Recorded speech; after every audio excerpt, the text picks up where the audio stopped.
Hello, everyone. Welcome to my show. Autumn is here.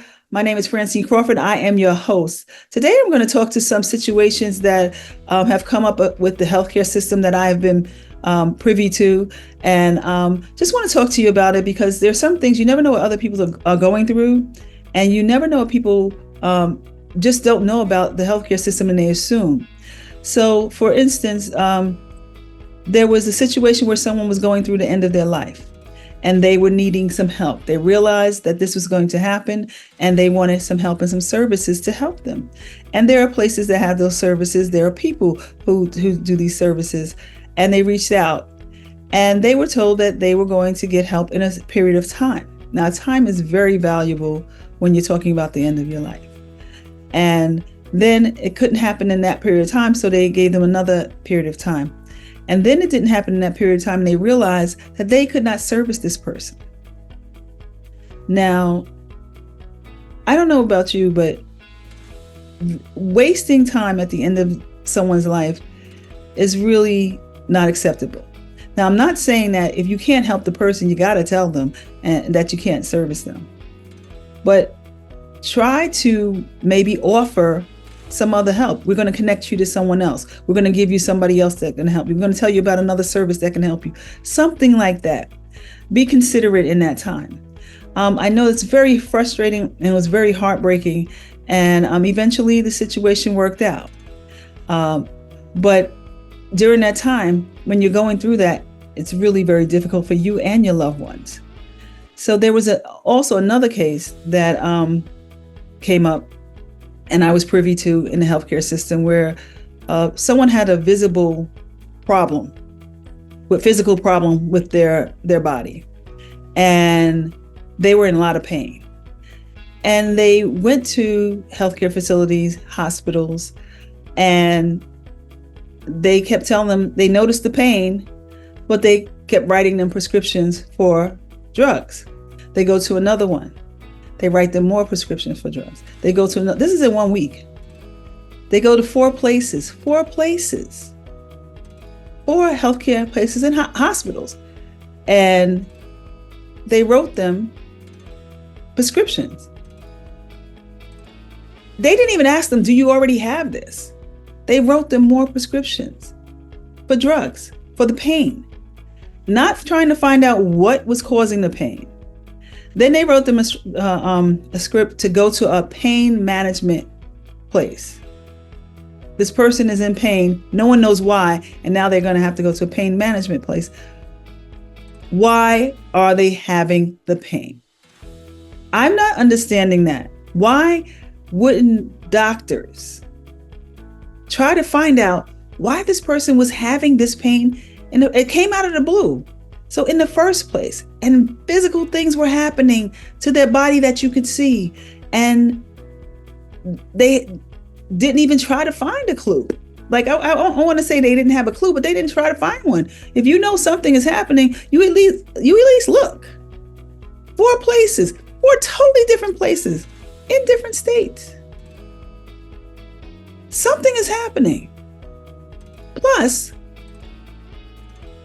we realized that no one had took blood tests. Not one healthcare facility, not one hospital took blood tests. That's basic. Someone comes in with something, you don't know what it is, whatever. You check their blood for different things. There's so many things you can find out with the blood, and so many things you need, because if something happens later, you might need a record of the blood. No one took that standard blood test. No one did it. There's something wrong with that. There's something so wrong with that. And to give people drugs just because they're in pain, just like that, it was so easy. They gave them like Vicodin and Oxy and some steroids and like all this. And then they gave them double because the other hospital gave it to them too. So what are we doing here? What is happening? You know, it doesn't make sense. You wonder why people overdose. You know, you wonder why you have this problem in the United States. This is why. It doesn't make any sense. No one was trying to find the cause. They were trying to mask the cause. But you are the educated people. If you are a doctor, you are the educated people. I'm coming to you because I want you to help me find a solution to this. Not put a Band-Aid on it. I could put a Band-Aid on it myself. We need to do better here. We need to do better. It doesn't make sense at all. And unfortunately, there are so many people who die of opioids, and people think that these are the people who are on the corner, or that these are the people who, copping drugs from some unknown place, and, someone is selling them illegally. No, this was legal stuff. And not that the person took them or took them, abused them or anything like that, but it was overkill in drug medicine. And it doesn't make sense. And we have a problem in the United States, and it doesn't make sense. I just want to read this for a minute. I just want to read this to you. I don't have my glasses on, but I'm going to read this to you. Drug overdoses are the leading cause of accidental death in the United States, with opioids being the most common type of drug involved. The CDC estimates that there are more than 1,000 emergency room visits daily related to the misuse of opioids. 1,000 daily. And about 91 opioid overdose deaths every day. You wonder why? That's crazy. That's crazy. Now, you probably say, why are you talking about this? Because you deal with caregivers and you deal with elderly and people who you want people to be more involved with their parents, their aging parents. Yes, I do want you to be more involved with your aging parents. Yes, because of this. Because of things like this, simple things like this. People are overdosing. Why? Not because they're copying it on the street from the drug addict, because they're getting it from the doctor. So what do you think someone in pain, if they're in pain and they want to kill it, and a doctor who they trust say, this is going to kill your pain, what do you think they're going to do? They're going to take the drugs. I say this to you because everyone needs an advocate. In both these situations, what ended up happening was there was an advocate. Someone stepped in and someone said, okay, what's the situation? Trying to understand the situation, and reached out to help in different ways. And many times it was more than one person that was helping out to kind of make sure to make sense of stuff and to get the help. They both got help. One may have gotten help a little bit too late, but they both got help. But it was because they had an advocate. You have to have somebody advocating for you. You have to have a partner. You have to. Because you do not know and understand all these things about the the medicines and things like that. And if you're sick, you're really not going to understand. You may not listen. So you have to have an advocate. You have to have someone to speak for you. You have to have someone to ask questions, and also with your aging parents. If you think that they did this to people who weren't old, the person with the physical problem was not old at all. If they did it to this person, who's to say they're not going to do it to your parent? The doctors have bad days. The doctors are overworked. Your parent is used to getting a certain amount of medicine, and they just get it. And then they just take it. They trust the doctor. You have to put eyes on your parent so you can see if they're changing, if they're different. Because sometimes we think, okay, well, they're getting older, so they sleep a lot. Or they're getting older and they're cranky. They may be cranky or sleeping a lot because of the medication. You have to know their medication. You have to know the doses. And you have to also ask about, what are the changes? What can happen with this medicine that I have to look out for?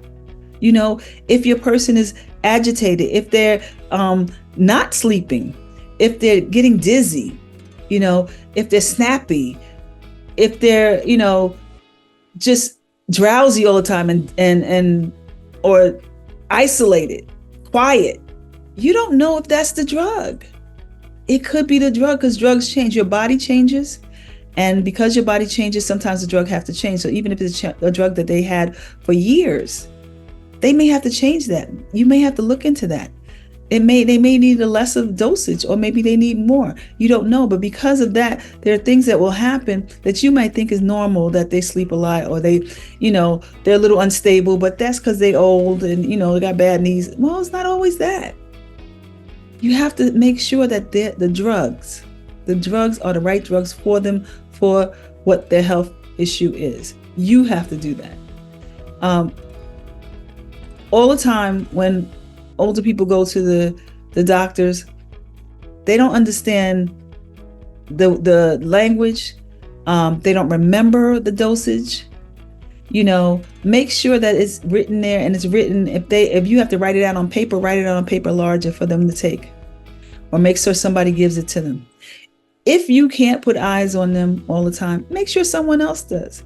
Make sure you have a friend, a family member, a neighbor, somebody to look out for them, to make sure you see any differences. You have to do that. These overdoses on these drugs are really accidents. They're really accidents, and that shouldn't be and could be avoided. And you don't want that to happen to your loved one. You have to have someone speak up for you, even not only just for your loved one, but for you. You have to have somebody that if something should happen to you and you can't speak for yourself and you're in too much pain, you have to have somebody who understands and knows your situation, knows your health issues, knows where you go to the doctor, understands the recent things that may have changed or happened to you. You have to speak to someone. You have to get a partner. You have to, because we don't know what may happen. And you don't get a second chance with your health. Sometimes you may not get a second chance with your life. And you may not get a chance either with the person that you're caring with.